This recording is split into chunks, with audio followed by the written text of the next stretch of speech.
তৃতীয় দিনের মতো রাজধানী জুড়ে চলছে ডিএমপির বিশেষ অভিযান। ফুটপাত ও রাস্তার পাশের অংশে অবৈধভাবে গড়ে ওঠা দোকান উচ্ছেদে ঢাকা মহানগরের ৮ জোনে চলছে এই অভিযান।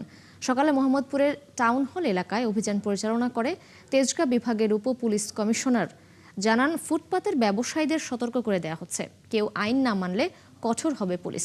তবে সকাল থেকে দেখা যায় অভিযানের খবরে আগে থেকেই নিজেদের দোকানপাট সরিয়ে নিচ্ছেন ক্ষুদ্র ব্যবসায়ীরা।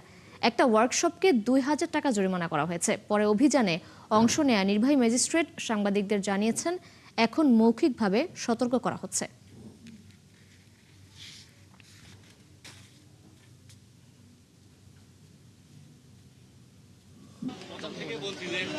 তারা কিন্তু এদেশেরই মানুষ এবং আমরা তাদের সন্তান, সুতরাং তাদের সাথে কিন্তু আমাদের খুবই হার্ড লাইনে অ্যাকশনে যাওয়ার মতো কোনো কিছু নাই।